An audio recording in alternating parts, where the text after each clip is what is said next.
The first app is EdgeMask Music, and it's a pretty funky app. So what it does is every time you're playing any kind of music, it detects that automatically because it shows up in your notification panel. It detects that, and then it gives you this nice lighting effect along the edges of your phone.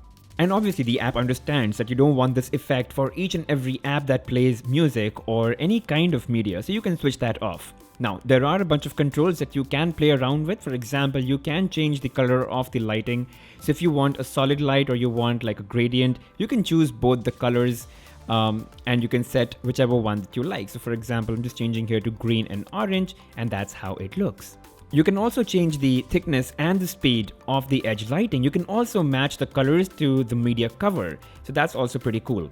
And of course, you can disable media detect altogether. Okay, so the second app has to do with productivity, and you are not going to like it because it's going to make you do something that you don't want to. Like it or not, you're constantly being troubled by notifications and your productivity is going down. But if you could schedule those notifications to arrive in specific intervals, trust me, it's going to help. So the app does create those intervals for you based on some research, which is 8 a.m., 12 p.m., 5 p.m., and 10 p.m. But you can edit those basis how your day goes and when would you like to receive the bunch of notifications. And once you do that, your apps are segregated as those from which you will instantly receive notifications and some that are batched, which means you will only receive notifications from those apps in those time intervals.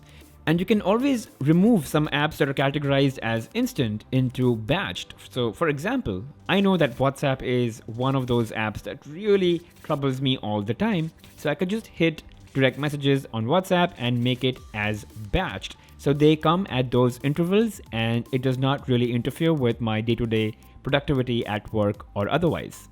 And whenever you want to check all those notifications, you could just go into the app, hit inbox, and it would have all of those listed right over here. And guys, before moving on to the third one, it would be really great if you could just hit the like button, subscribe to my channel, and hit the bell icon so you never miss a video from me. Okay, moving on, the third one in the list is fluid navigation gestures, and I know a lot of people have been talking about it. Well, it's totally worth it because it completely changes the way you navigate on your phone. With a couple of gestures, it adds a lot more functionality to how you use your phone, and it is a lot faster as compared to navigation buttons. The only issue, however, is that not all phones have this feature. Some new phones have it within their settings, but on some phones, for example on Samsung, the Note 9 that I have here, the navigation bar cannot be hidden. And there's a whole video that I've done just on how to use fluid navigation gestures, how to disable the navigation bar on phones that do not allow that happening. There's that whole video, it's on the top right corner, there's a card, so just click on that and you can see that video. Now, coming on, there are more options within this application. So you can pretty much determine whether you want something on the left or right, or whether you want it at the bottom, which I think is the most beneficial. And there is a long swipe action and a quick swipe action, and you can configure that with a lot of actions that are already available, but you could also do it for, launching specific apps or specific shortcuts. Okay, coming to the next one, your phones are getting larger by the day, but your hands aren't, and that makes using your phone very difficult using one hand. And that's when Reachability Cursor comes into action. Just a simple swipe from the left or the right could, get this cursor out that you can use, and you could just tap on it to make a selection. So as you can see, it makes it really simple, and the more you use it, the faster you get at it. So initially it might seem like it's too much effort, but once you get used to it, it's a real winner.